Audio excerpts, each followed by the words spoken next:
From the outside, your life looks like it's working, the career, the ambition, the capability. People look at what you've built and they see somebody who has it together.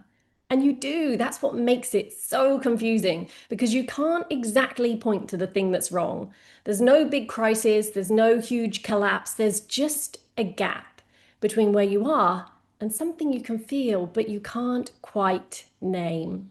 I've worked with founders and leaders for over a decade, and this gap, the quiet distance between a life that looks right on the outside and one that feels right on the inside, is what brings most of them to come and work with me.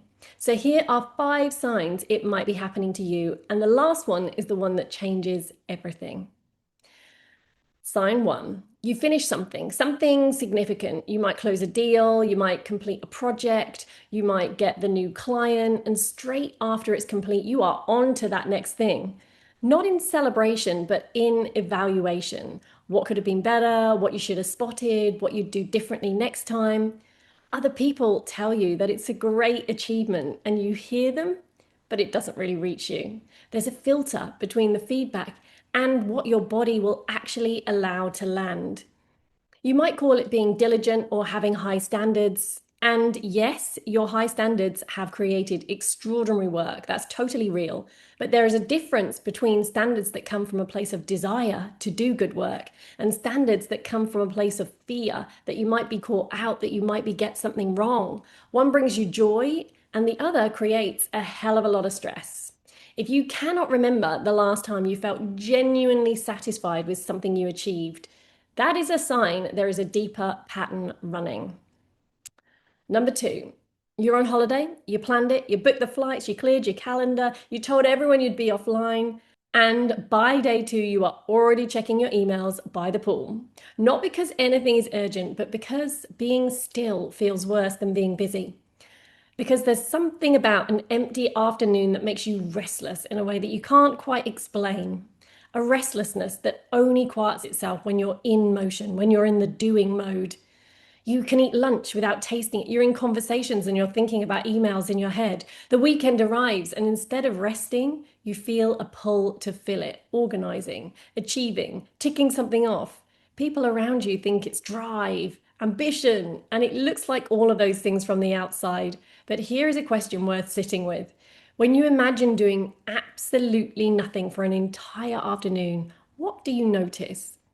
If the answer is anxiety rather than relief, that is not drive, that's your nervous system treating stillness as a threat. Number 3, someone pays you a compliment, a real compliment, and watch what happens.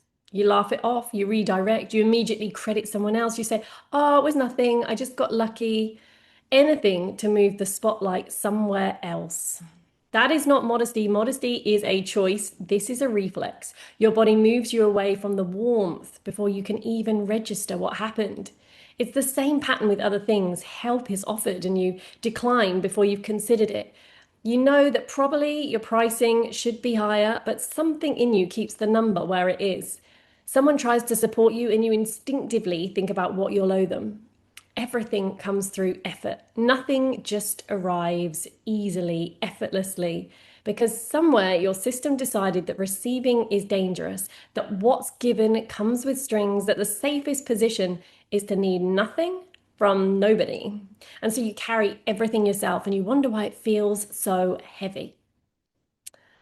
Number 4, there's a version of life you can see, a level of impact, influence, visibility, income. You can see it.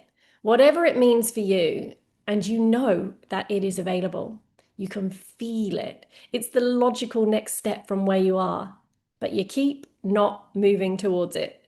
A speaking invitation lands and you let the deadline pass. The bigger role opens up. You decide the timing's not right. You've got something to contribute and you edit a post 17 times and you don't even publish it. You tell yourself you're being strategic, you're waiting for the right moment, you're being thoughtful, and some of that might be true. But if you are honest, there is a contraction, a tightness that shows up every time you imagine yourself at that next level. Not excitement, not ambition. There is a pulling back, as if your system is saying, where you are now is as big as you're allowed to be. And the thing about this one is that it's invisible from the outside. Nobody would look at your life and say, oh, you're playing small. But yet, you know that there is another level which is possible for you. Number 5, you can describe your patterns better than most. You know why you push so hard. You know where your people pleasing comes from. You can trace it back. You've done the reading. You've done some journaling. You might have done some childhood work. Maybe you've seen a therapist or a coach and you've thought, yep, that's me. But nothing has changed. You had the insight, you understood it, you could explain it to somebody else. But the next time the pattern showed up, the overworking, the deflecting, the holding back, your body did the same thing that it always does, as if that insight had never happened. You might tell yourself you haven't done enough work yet. You need that next book. You need another framework. You need another coach. But the issue isn't that you haven't understood enough. It's that understanding was never going to be enough, because these patterns do not live in your thinking mind. They actually live in your nervous system, in the wiring of your body, laid down long before you had words for any of it. And that wiring doesn't respond to insight. It responds to safety, to repetition, to experiences that teach your system slowly that stillness won't destroy it, that receiving won't cost you, that being bigger is safe, that you can take action instead of procrastinate. This is the gap between knowing and shifting. And it is the gap where I work. If something in this video made you sit up, that is worth paying attention to. And if you recognized yourself in more than one of these 5 signs, that is totally normal.